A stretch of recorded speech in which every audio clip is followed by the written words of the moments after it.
this very special panel, on stage, I would say, dialogue. I'm Sorin Ducaru. I'm an honorary chair, the honorary chair of the New Strategy Center Scientific Board. My day job is director of the European Union Satellite Center, and I used to work with NATO as a member of the North Atlantic Council and Assistant Secretary General. And therefore, being the one to introduce on stage General Petraeus is a very special pleasure and honor, since it evokes really profound memories from the time he was coming to brief the North Atlantic Council and really setting the record straight on what happens in Afghanistan or what the approach should be for NATO's strengthening of its defense deterrence posture. I know that I probably don't need to introduce General Petraeus because he's a bit of a legend. I mean, the name resonates, but what resonates more is the career. Distinguished four-star American general with multiple awards from the US and other NATO member states. Also former head of the CIA, but most and foremost someone that continues to leave an imprint in the political thinking and also in the international debate related to security and stability. And I'm extremely grateful for the General because I think this is the third day since you came to Bucharest. You started with the launch of a superb book, Conflict, and then yesterday and today, so you were extremely gracious with your time and wisdom.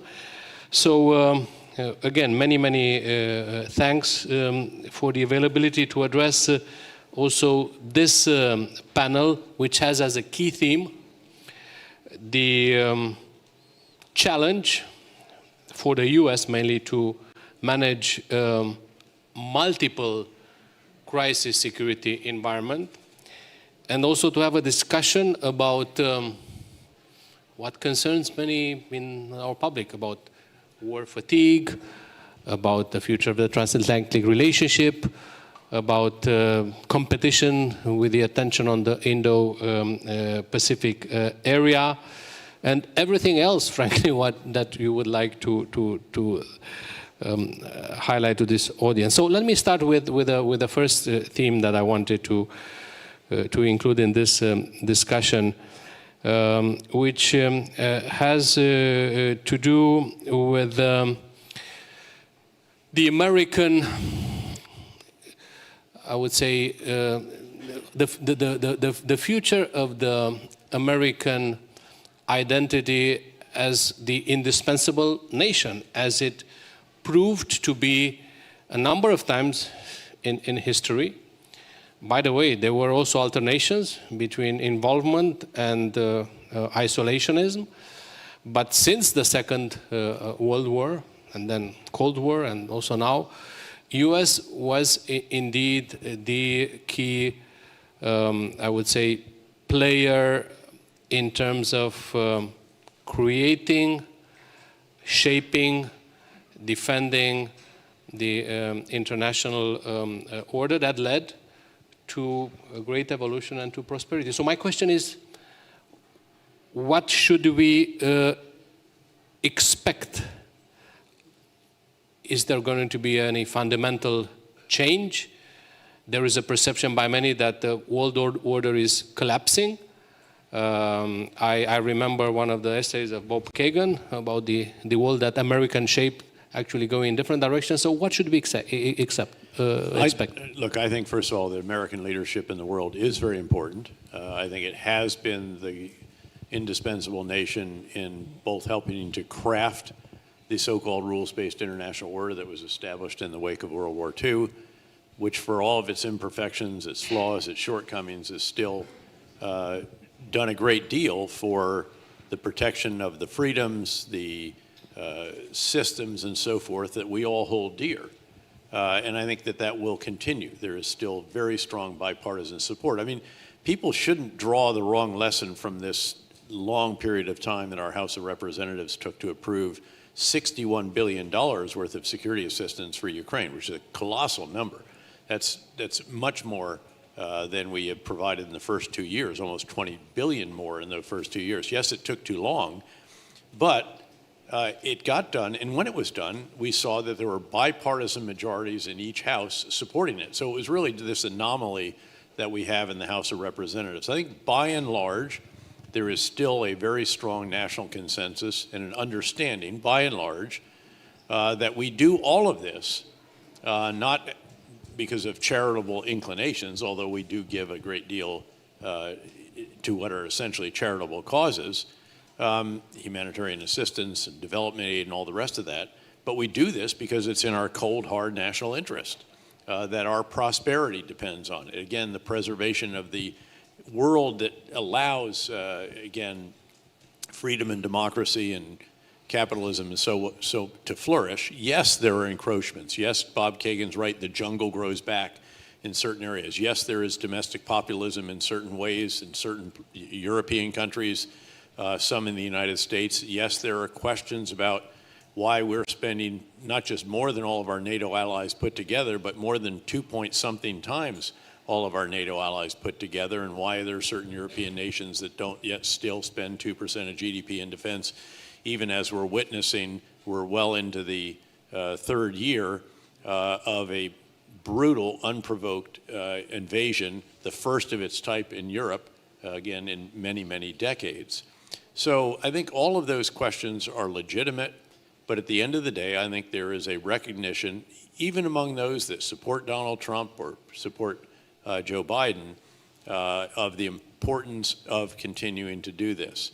But let me talk about how the world has actually changed, because I think it's pretty important to recognize what's taken place over the last decade. It's very, very profound. It's really seismic change.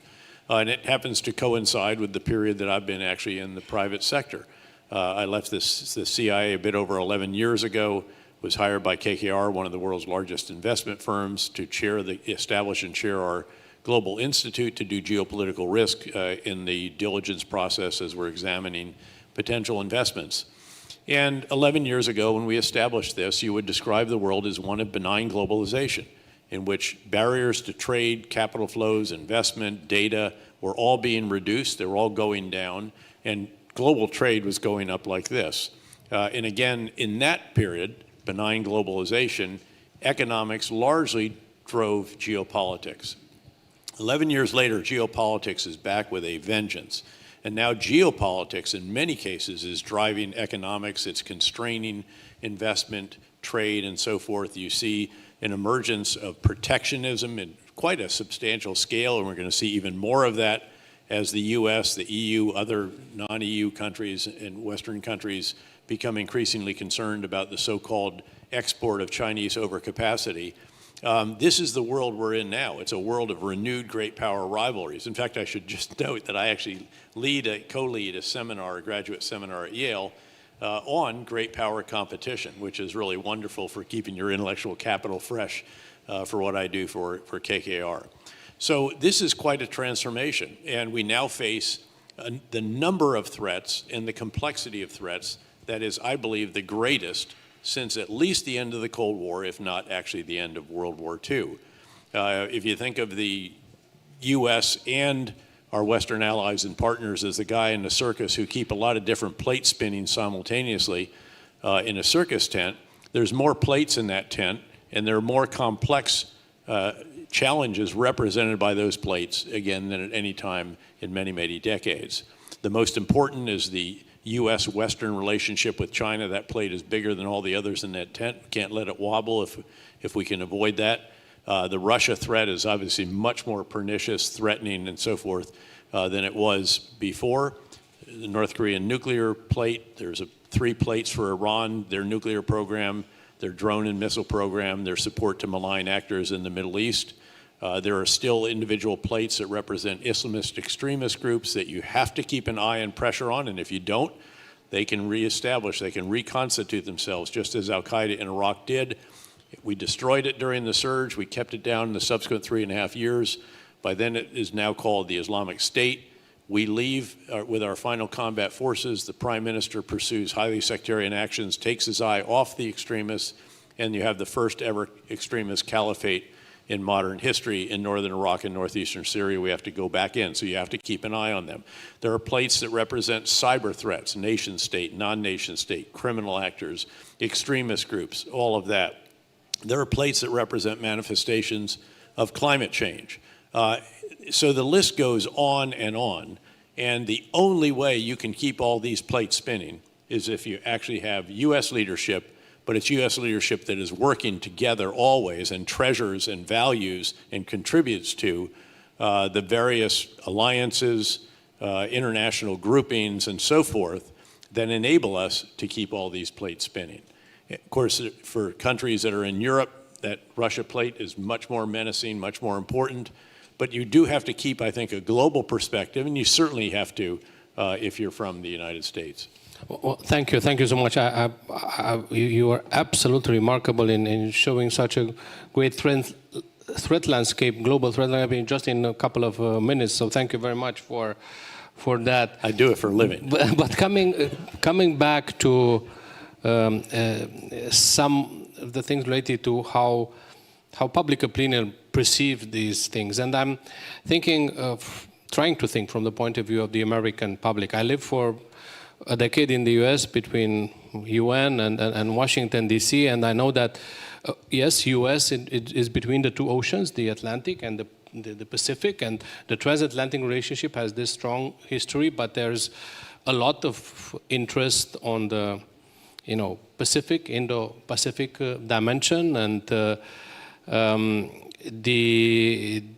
I'm really curious how the public perception in the U.S. is about this balancing act. I mean, is it really understood that even though, for example, the war in Ukraine is an European issue, of course, it's also a transatlantic issue because U.S. is here, but it actually can have ripple effects on Europe's interest over the Pacific and the China and so on. So is it understood? Not as broadly as you'd like it to be, and a lot of us spend a lot of time reminding people that, in fact, we capture this in the book Conflict. Andrew Roberts and I make a very important point there that what happens in one part of the world reverberates in another part. If you have a red line in Syria that turns out not to be a red line, that can act, and you don't act as if it's a red line, that can undermine deterrence in the Indo-Pacific.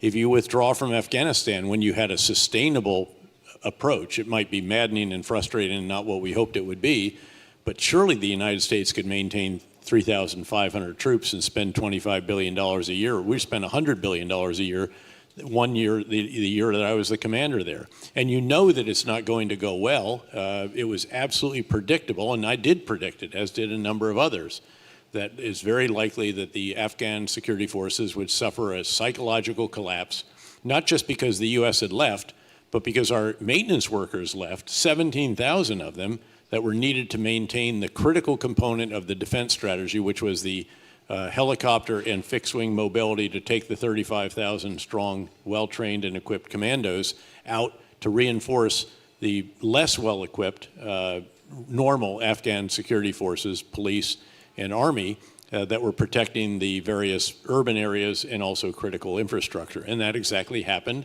And when you know that nobody is coming to the rescue, forces that previously fought very hard and took many, many, many times the casualties that we did in 20 years, all of a sudden were no longer combat capable and so on. So that sent a message to Putin, I think, actually. It definitely sent a message to President Xi. He said publicly, look at that. See, you first island chain countries, you can't count on America as an ally or a partner, and look how it went. They're a great power in decline. I don't agree with either of those. But I think that we provided certainly material that did undermine. Keep in mind that deterrence is a function of two elements, two components. One is the potential adversary's assessment of your capabilities. The other is the assessment of your willingness to use them. And both of those have to be, again, rock solid. In the Indo-Pacific, we are undergoing a huge effort to transform our capabilities, to harden our bases, to put headquarters underground, to get much more of a combat theater, if you will. And having commanded a theater of war, U.S. Central Command between Iraq and Afghanistan, is very different the way we were operating there compared with what was the operation, say, 4 years ago in the Pacific. That's very, very different already now. There's a huge effort that is ongoing. Not all that much of it is all that visible, but it is very substantial. And then we are beginning the process of transforming our forces in a very substantial way from what might be described in very simplistic terms as a small number of large platforms that are exquisitely capable, heavily manned, exorbitantly expensive, and increasingly vulnerable, to a massive number of unmanned systems that are not only no longer going to be remotely piloted, they're going to be algorithmically driven. And the human in the loop becomes the human on the loop, the individual who actually programs, does the algorithm, determines the direction given to that machine, and then ultimately allows the machine to actually confirm the conditions necessary to take a kinetic or non-kinetic action. This is very, very profound stuff. It's further along than people realize, and in that theater it's very important, because keep in mind that anything above the surface of the water nowadays can be seen. If it can be seen, it can be hit, and if it can be hit, it can be killed. Yes, we can defend these. Yes, there's a lot of capability, but that transformation is very, very significant. That is ongoing. And again, I think that will contribute to deterrence, just as have the seeming slip-ups by President Biden when he has said, oh yes, of course we'll come to the rescue of Taiwan. He's done it 4 times now. This is not a slip-up. This is deliberate. Yes, his national security advisor then rushes out to the podium and says there's no change to our policy of strategic ambiguity, et cetera, et cetera. But that's what's going on around the world. Does the American public fully embrace this? Certainly not. We've always had strains of America first. We've always had isolationist strains. Remember, this is led by Charles Lindbergh, the hero of America, right up until World War II. So there is history for this. And those of us who believe, as I have expressed my beliefs, it's incumbent on us and those in government still and political figures to convey to the American public that, again, we're not doing this out of the goodness of our heart. We're doing it for the cold, hard national security interest that enables what it is we do and an awful lot of the prosperity that we enjoy together with like-minded nations around the world. Thank you. Thank you for this really very welcome points and clarification. Let's take one other minute on Ukraine because it's so close to this region and so critical. And I want to see your perspective on 2 items. One that has to do with the concrete support that we're given to Ukraine, the West is giving to Ukraine, and then the narrative, the messaging. Why I'm saying this, because everyone observed in Europe and definitely in this part of the world, like on the messaging side, that some time ago it was, we're going to support Ukraine as much as it takes, for as long as yeah? it takes, yeah. And then as long as we can. How do you interpret these things? And then there were a lot of red lines that the West self-imposed, kind of, first no airplanes, and then yes, no long-range missiles, Yep. and then yes. Yep. So how do you see the way forward to kind of correct a little bit, get more coherence on this? Well, as a former economics professor, you always begin every answer by saying it depends. And here it does depend, obviously. It's a number of different factors, including can we sustain the strong bipartisan majority in each house of our Congress? Can we maintain the support, again, broadly of the American people, even as some significant figures are questioning some of this? Can the same be said of Europe? Can Ukraine continue to generate forces? The 2 biggest factor on which the immediate future of the war depended when I was last in Ukraine, which is about 4 or 5 weeks ago, were number 1, when will the U.S. assistance be approved? I was quite confident we would approve it. It did take too long to do that. But again, 61 billion is a huge amount of money. And then second, when do the Ukrainians come to grips with their challenges with forced generation? Because their conscription law is completely different than ours. When I was privileged to command our forces in Iraq and Afghanistan, the average age of our soldiers on the front lines is 19 to 22. In Ukraine, it's over 40. And that's because of their approach. The conscription age used to be 27. Now they've reduced it. They finally came to grips with this, reduced it to 25. They have now got to operationalize this new conscription. That opens up about 150,000 young men. They've got to get on with this because the vulnerability that they are experiencing right now is a result not just of the lag in U.S. assistance, where the pipeline literally went dry.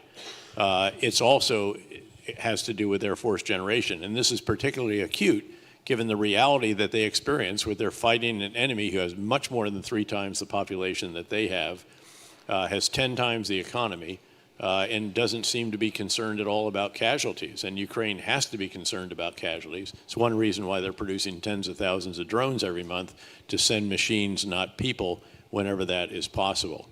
So again, it's going to depend on these kinds of factors that tell us whether or not the U.S. can continue to support. I believe strongly we should.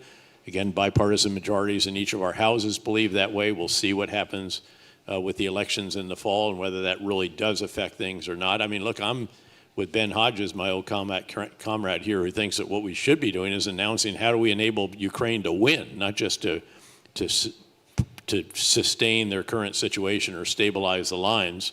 And that would include accelerating decisions. You noted, again, the U.S. response has been impressive, but a number of different decisions took far too long. Tanks, Army tactical missile system, Western aircraft, on and on. Eventually, in every case, we did accede to the Ukrainian request. We agreed. But there was a cost involved in that, and that was that they didn't have capabilities that they desperately needed during last summer's ground counteroffensive, noting that the offensive that has mattered really to them, often overlooked, is their success in the Black Sea, where they've used a combination of air drones, maritime drones, anti-ship missiles, and some other capabilities, undoubtedly supported by intelligence, perhaps from other countries, to take out 1/3 the entire Black Sea fleet and to force the withdrawal of the Black Sea fleet from the western part of the Black Sea, which enables Ukraine, once again, to export grain by ship, much more efficient and effective, cost effective. And that is crucial not just to the fiscal situation of Ukraine, but also, frankly, to food security for Egypt and a number of other African countries. This is 25% of the world's grain exports from Ukraine. So that's very significant. There's another big issue out there that I'd love to see resolved, and that is for the Western countries in whom Russia has deposited $300 billion equivalent of reserves, if that could be provided to Ukraine. Right now it appears that in the week or two ahead, the countries will come together and say, give Ukraine the interest on this, which in and of itself is many billions of dollars, but not the tens or hundreds of billions that they really need. So again, there's a whole bunch of factors here that you have to look at and about which you have to ask questions. But the two that matter most right now are filling this U.S. pipeline as quickly as is possible, because no one else can do this in the industrial strength scale that we can. And then Ukraine getting its forced generation process, systems, organizations cranked into very high gear so that they, after they stabilize these front lines and then withstand the expected summer counteroffensive, that they can put themselves in a position where they can start taking ground back from Russia once again, but not doing it in the way that they tried it last summer. That clearly is invalidated because of the presence of drones over top of the forces that are trying to breach these obstacles. We say, in our doctrine, you have to have air superiority to do that. They didn't even have air parity. Well, thank you. Thank you for the clarity and the detail. Now, going a bit beyond Ukraine, but staying in the region, the Black Sea region, which is the subject also of this this conference. And you mentioned how much what happens in the Black Sea can affect the rest of the world. Unlike it was said before at this conference, unlike what happens in Vegas stays in Las Vegas, what happens in the Black Sea doesn't stay in the Black Sea, and no one should put that Black Sea security and stability at the roulette, so to say. Same in the Middle East, by the way. There were three truths about the Middle East when I was commanding US Central Command. One is, know who your enemies are and who your friends are, and don't ever confuse the two of them. Iran is an enemy. Number two is, what happens in the Middle East doesn't stay in the Middle East. Las Vegas rules don't apply. They tend to spew violence, extremism, instability, and refugees not only into neighboring countries but all the way into our European allies. And then the third was that trying to leave the Middle East as the United States is like Michael Corleone trying to leave the mafia. You just keep getting sucked back in. So just give it up, stay there, and deal with it. But clearly what happens in the Black Sea doesn't stay there. There's a lot of lessons to be learned from this, one of which is the vulnerability of anything on the surface and above. And again, we've got to look at that hard. What is it that the force structure should be? Should it be the traditional navies of the past, or should it be maritime drones together with air drones, together with intelligence systems, and submarine systems and others, including drones that can operate underwater, which is very, very challenging because, of course, you can lose GPS, and so you have to have some form of advanced positioning, navigation, and timing. But there's a lot to be learned by watching what's going on out there, keeping in mind that this is a unique situation in that the Montreux Convention prevents warships from transiting the Bosphorus at a time of war, and Turkey enforces that. And therefore, it's much more difficult for Russia to replace these ships that they have lost than otherwise might be the case, noting that they could move some from the Caspian. You could even move them from the Baltic if you do the labyrinthine rivers and canals and everything else to get them down here. But I just don't think that they have enough there, much less surplus to provide to the Black Sea. Well, thanks for this perspective. So I think what you're saying, we still need to continue with the debate of what we need to stabilize better the security and to bring more stability into the Black Sea. Is there any, I mean, if you take layers, political layer, cooperation, armaments, and I would say capabilities, how would you structure the needs? Well, I think the political, in large measure, has been taken, if you will. So this is the 2022 new NATO strategic concept. This is the, again, North Atlantic Council, essentially. Then the Vilnius Summit, which you now have SAC Europe, Supreme Allied Commander Europe, puts forward his broad approach. For the first time in about 30 years, NATO forces actually are going to have the kind of structure, organizational architecture, orientation that we had during the Cold War. But keep in mind that that means that anybody who's only been in uniform for 30 years has no reference architecture. But, you know, again, when Ben and I and a couple of others in this room were, you know, on the inter-German border, that was a real force structure there. Again, you had the Northern Army Group and the Central Army Group. You had then the British Army of the Rhine. You had all these two entire U.S. Army corps, V and 7, German corps, all the other forces in there. And this is roughly what we're going to try to achieve, of course, out again in the eastern flank, if you will, noting that there's a northern presence now that's very transformed with the addition of Finland and Sweden. And of course, you've got a southern area as well. But operationalizing that's what needs real focus. And that's going to take real force structure, real, again, organizational structure, real logistics, real ramping up of military industrial capacity and capabilities, and doing all this while also transforming forces on the basis of lessons learned by the one country that is actually fighting Russia, which is, of course, Ukraine. And noting that if Russia were ever to prevail in Ukraine, Moldova would be next. Of course, you have borders with both Ukraine and Moldova, the longest border, I think, of any country with Ukraine, and obviously with Moldova as well. And after that, it's going to be Lithuania or one of the Baltic states. So there's an urgency here, an imperative both to support Ukraine and ensure that Russia cannot achieve its objectives there, and really, ideally, again, to ensure that Ukraine can retake its territory. Gonna have to work through that.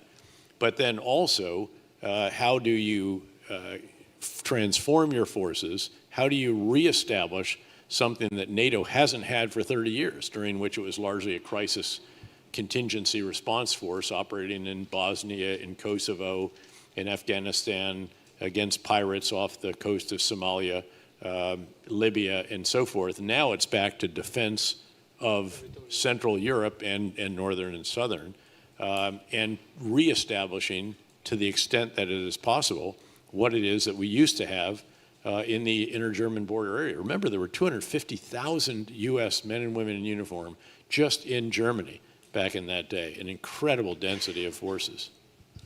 Well, thank you very much for, frankly, highlighting this domino effect, and I think we might need to do more to have our publics understand this fact, because it's not just about Ukraine, it's about whole of Europe and transatlantic relationship. You know, this raises a good point, because of course the document that was approved by the summit in Vilnius is quite highly classified, and it should be.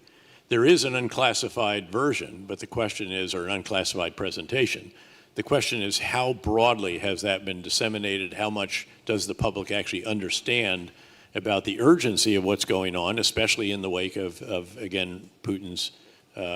Keep in mind that Putin set out to make Russia great again, and what he's really done is make NATO great again. I mean, he's the greatest gift to NATO since the end of the Cold War, and he even pushes two historically neutral countries to join NATO on an urgent basis as well.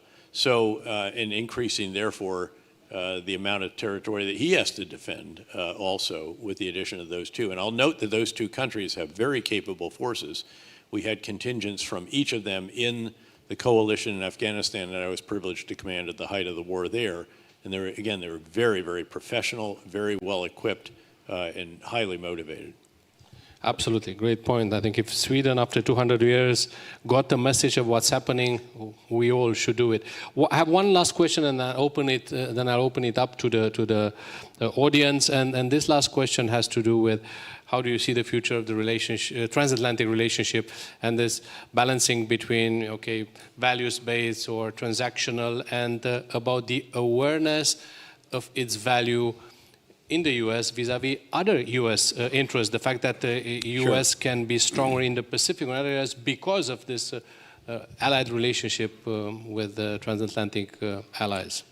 Look, I think there's still a very strong recognition of the value of NATO, the value of the transatlantic relationship, but we have to recognize that the global context has changed. Again, all our early decades in uniform was all about the transatlantic alliance. Once we left Vietnam, we completely focused on NATO and on Europe, and it's different now.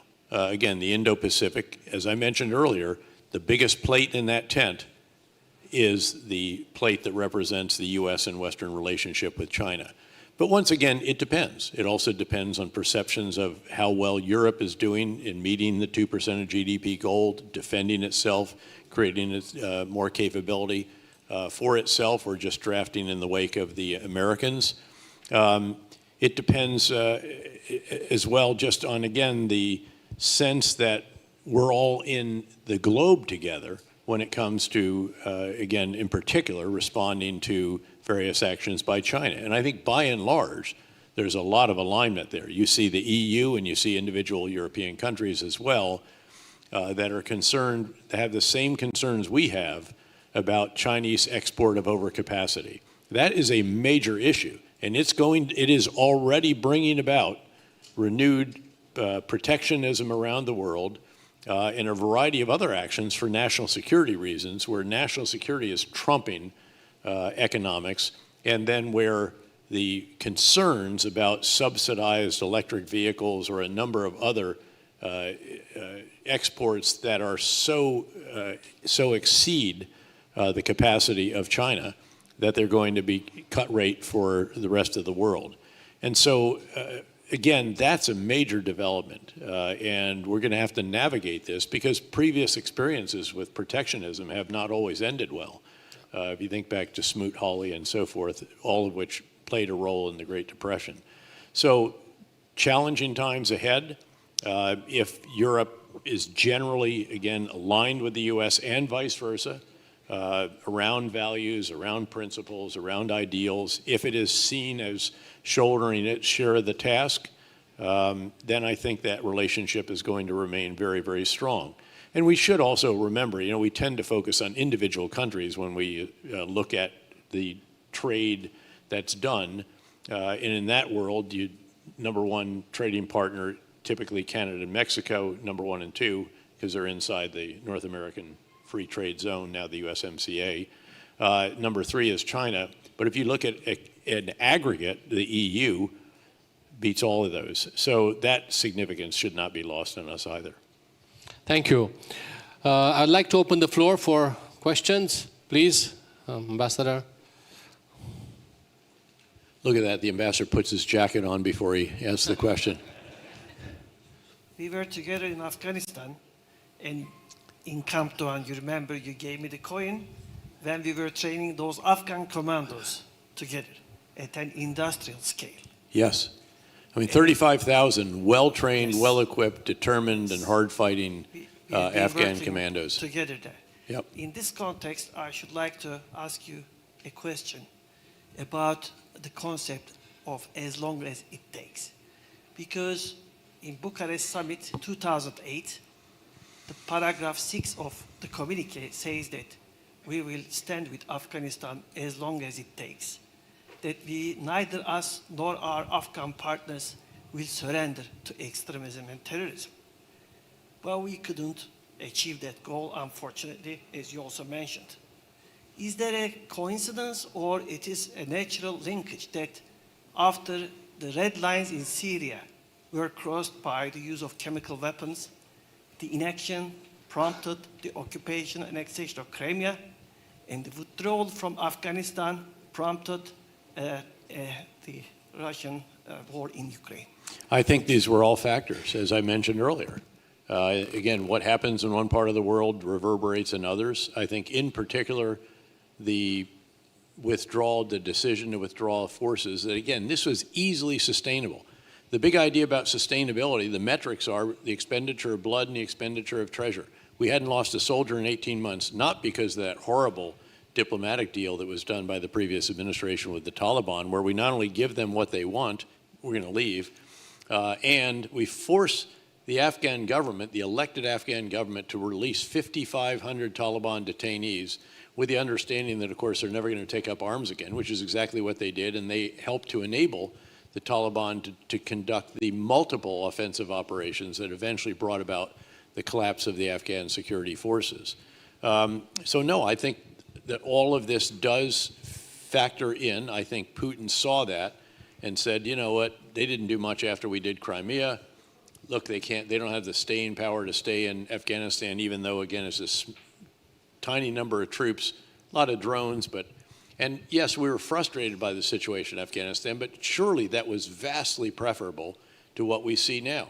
Not just the fact that they're starving, that the economy has collapsed, but also what was predictable as well, which is that an Islamist extremist organization will take advantage of this situation, establish sanctuaries, and in this case it's now the Islamic State, not Al-Qaeda, but this enabled them to conduct the operation that killed well over 100 individuals in Russia, intelligence for which we actually shared with the Russians in advance under the duty to warn principle that we have in the U.S.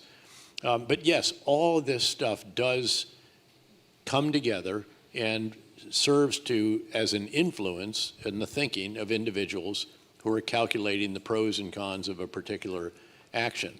And I think we have to be very conscious of that. The real issue here, though, is strategic leadership.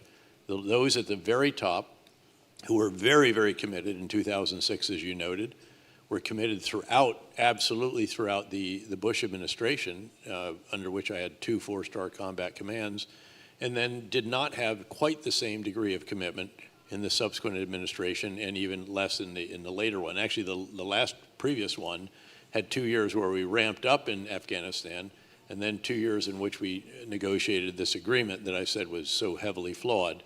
And then the current administration accord announced that it would continue with what was agreed, even though it had reversed many of the other international actions of the previous administration. At the time, I said that we would come to regret that decision, and I believe that we have, and it's tragic. Thank you. Next question. Please.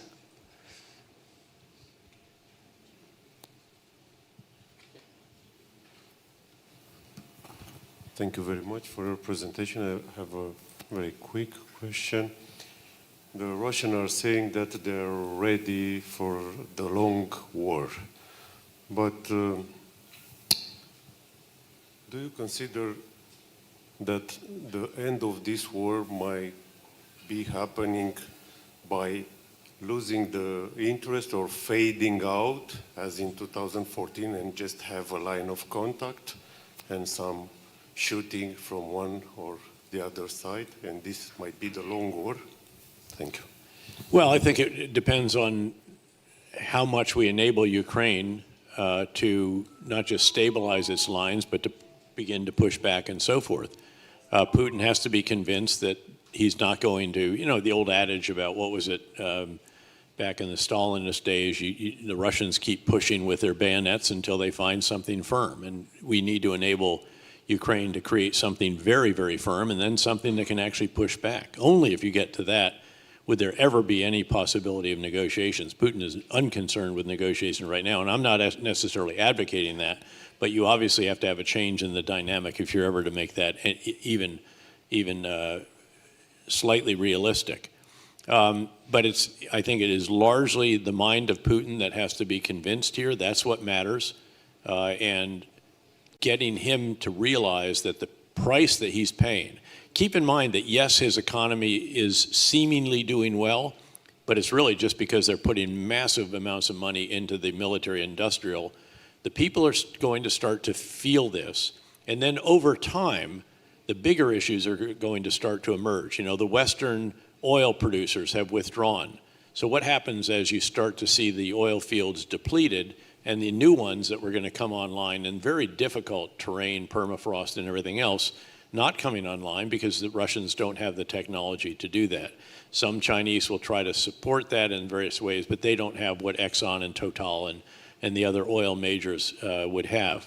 And then the other issues that they've had, which will be longer term, the loss of many of their best and brightest, outflow of human capital, and so on. Over time, again, if we can sustain this, and we absolutely have to, I think Russia can be convinced that this is not a winning proposition. And the sooner we can get to that realization in the Kremlin, the better. Thank you. Thank you very much. Any other question, please? Two questions on the left side. On my left side. Thank you. Is it working? Yeah, thank you. Stefan Meiser, German Council on Foreign Relations in Berlin. Thank you very much. Great presentation, great discussion. Two questions. What does any US president, if it's Trump or Biden, will expect from the Europeans within the next years in NATO? And if Trump comes, can you imagine a European commander of NATO? No. I don't think the Europeans want a European commando in NATO because they know that any NATO force is always founded on the capability of the United States military. This is most evident, frankly, when the U.S., we only had 3,500 troops in Afghanistan. Other NATO countries and non-NATO countries had nearly well over double that number, almost triple. And yet they had to withdraw when the U.S. withdrew. And it's because there's some basic capabilities that are present without which Europe really can't do the really heavy-duty missions alone. If you think about everything that we did, not just during the Cold War, but also subsequent to that, maybe even more so subsequent to it. But if you think of Bosnia, Kosovo, Libya, Afghanistan, and so forth, all these out-of-area contingency missions, in most of the cases, certainly in all the difficult ones, the U.S. foundation was absolutely essential, and you typically had a U.S. commander of that foundation. Even Libya, which remember was spearheaded by the French and the British initially, became a NATO operation. I think we even had to loan bombs to different countries that were running out of bombs. We had to do all this combat search and rescue, had to do most of the really demanding missions.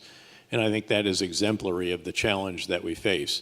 To come back to the first part of your question, the real question is there, do European countries get so serious about this that they all meet what was agreed at the Wales summit a decade or so ago to spend 2% of GDP on defense? And congratulations to Germany, which used to be the poster child for not doing what it needed to do, even though it was running a fiscal surplus, and now has stepped up to the plate. The Zeitenwende has been, we applaud that very vigorously. Yes, we know there's dynamics in the Bundestag that are going to, this is not going to be easy, nor is it easy, of course, in the US Congress in certain respects. But that is a huge change, and it corresponds with Germany becoming the number 3 economy in the world, surpassing Japan. So again, very, very significant. NATO Secretary General often points out how many more countries have increased in getting to 2% of GDP. But as long as there's those that don't, that plays into the hands of the critics of NATO and those who are the detractors of it. So again, as someone who is a huge believer in it, who was part of NATO from the very first assignment in an airborne infantry battalion in Vicenza, Italy, that was part of the Allied Command Europe Mobile Force, and we would have jumped into Red Square if they had given us the order to back in those days.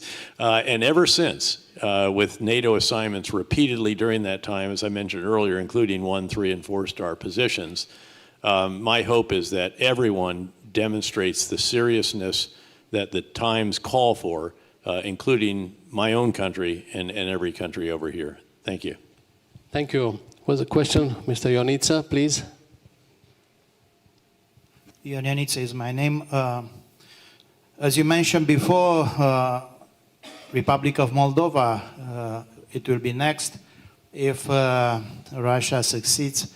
And taking into consideration the worst case scenario, if Russian forces advances in the southern part, Odessa and Danube, putting Republic of Moldova in an existential threat, can we have any solution to help Republic of Moldova?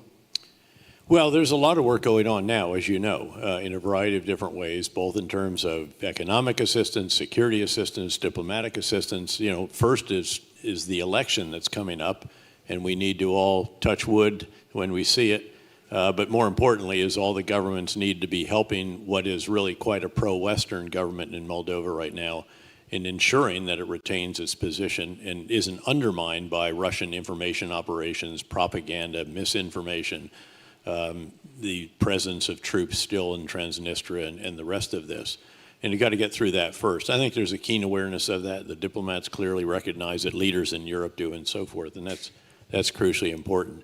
I would question, though, I don't think it is as easy to get to Odessa as people thought it was. In fact, you have to remember, they didn't even get through Mykolaiv, which is a very, very sent from central casting location for defense.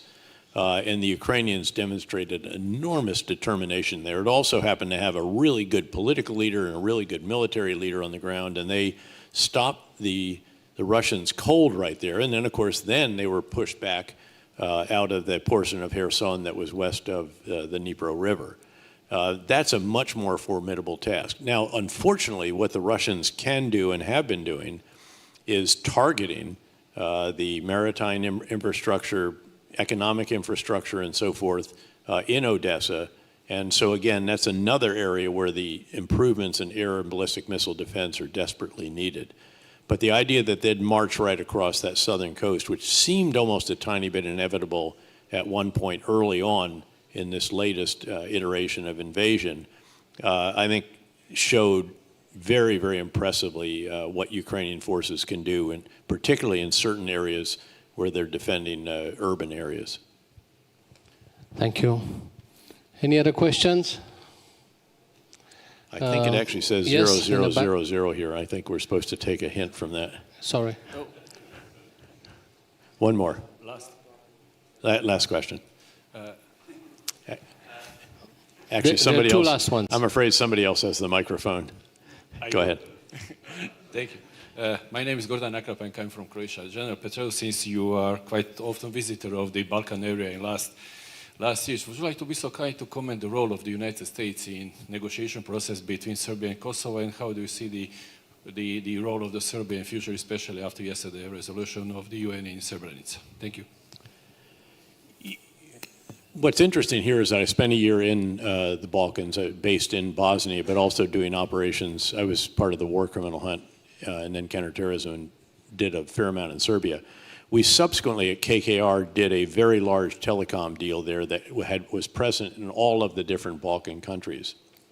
And it was a 1.5 billion deal. We actually sold it for $2 billion. I had to go to every one of those countries, many of them multiple times, to resolve problems, and so it gave us a bit of a window into this. And what you see are some countries, and I'd argue that yours is one of them, but certainly Slovenia, perhaps some others that are really relatively stable. Yeah, they have political dynamics, and sometimes the president's this party and the prime minister's that, and they don't get along and all that, but it generally is working out. And then you have a couple of places which are somewhat dysfunctional. Sadly, the structure with which we saddled Bosnia is a particular concern to me. And then you have countries that have trended in one direction or the other a bit. You see that to a degree with Serbia, where the truth is that President Vučić really would like to align towards the EU, but the culture, the traditions, the history, lineage, and all this stuff sort of keep pulling him back a bit toward Russia. Look, I'm hopeful that the U.S. or whomever, together with the EU, other countries, could finally resolve these issues between Kosovo and Serbia. It's one of these cases where it doesn't appear to be as hard as it actually is. You know, you can sketch out a pretty reasonable approach, except, of course, trying to sell it to the handful of individuals in the actual locales. That proves to be a little bit more difficult. You know, the old adage, where you stand depends on where you sit. And if you actually sit in these areas, these are much more intractable. So I don't know whether to have much optimism, frankly, about how this can be resolved, whether it can be resolved. I fear that this is one of those issues that's just so emotional, and so therefore politically, it's like the third rail that you don't want to touch in politics. And that's my fear, because it's one I'd love to see resolved in the same way that the challenges between what was then the former Yugoslav Republic of Macedonia and Greece were finally resolved. And what did that? Great leadership in two countries that was willing to take risk.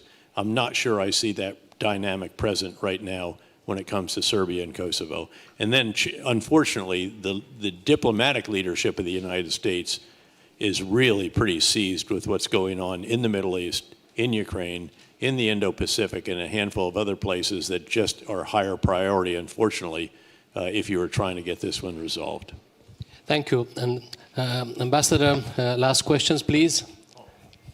Thank you very much. I'm Ukrainian ambassador in Bucharest, and first, General, I would like to thank you for your insights in assessing the situation relating to the ongoing Russia's war against Ukraine. One point that I would like to take out, this relates to this notion of supporting Ukraine to not let Russia prevail or achieve its objectives. We, of course, look differently at it, and that we expect that Ukraine will be enabled to prevail over Russia, to defeat the Russian aggression, and also to restore control over its sovereign territories. Putting the question to you, is this logic also kind of guiding within the establishment, be it in the United States or elsewhere among the partners, and what, in your view, needs to be done to help Ukraine to make possible achieve this particular objective of defeating the Russian Federation in its war against Ukraine? Thank you. Well, let me, first of all, thank you for what you're doing for your country. Commend, again, I think I mentioned earlier, I've been there 3 times in the last year alone, and we usually go and stay for at least 4 or 5 days and have a reasonable sense of the situation, how perilous it was the last time I was there before the conscription law had been agreed and before the U.S. assistance had been agreed. Obviously, a somewhat more optimistic picture now. Look, I absolutely want to see Ukraine provided everything that it needs to be able to prevail and to do that. I think there's an issue here, though, that Ukraine does. I've mentioned this repeatedly. Your whole fourth generation process has to be gotten into higher gear. That is absolutely crucial. And the months that were taken up by the very emotional debate in the Rada over this issue were, I think, a bit costly as well. And the world is, the informed world is watching to see whether Ukraine can come out of this and develop rotational policies for its forces, unit activations, individual replacements, all the rest of this, so that if the weapons are there, as Andrei Yermak said, if the weapons are there, the people will be there, that actually is validated. Again, while I say that I want to see everything done to enable Ukraine to prevail, I've also got to be realistic. And, you know, a CI director, a commander of two different wars, you realize that you have to deal with the world the way that it is, not the way you'd like it to be. I very much embrace what Ben Hodges has repeatedly said about we need a strategy for victory, not just a strategy for, again, preventing Russia. I'm not sure whether that is possible with the levels of resources that are reasonable to expect. And that's the challenge. There have to be some other dynamics. The technology race could be one answer to this. There could be additional policies, accelerating decisions, as I mentioned, on allowing use of U.S. weapons into Russian airspace if those weapons are being used on, against Kharkiv and so forth and so on. So this is a complex issue, and I'd like to have a nice simplistic issue that said we're all going to link arms and enable you to win your war of independence. I hope that we do that, and I am personally heavily invested in trying to publicly advise our Congress, our policymakers, and even in other countries as well. And I will continue to do that. But I don't know that I can guarantee that all of our actions together will be enough to galvanize the kind of action that is necessary, and also to galvanize the kind of force generation that is required on the part of Ukrainians for you to prevail in the way that we would like you to do so. Well, thank you very much indeed, General Petraeus. This has been a fascinating discussion, and you came with a lot of insight and also wisdom. So therefore, I think I can speak on behalf of this audience in terms of expressing the gratitude and also inviting everyone for a round of applause.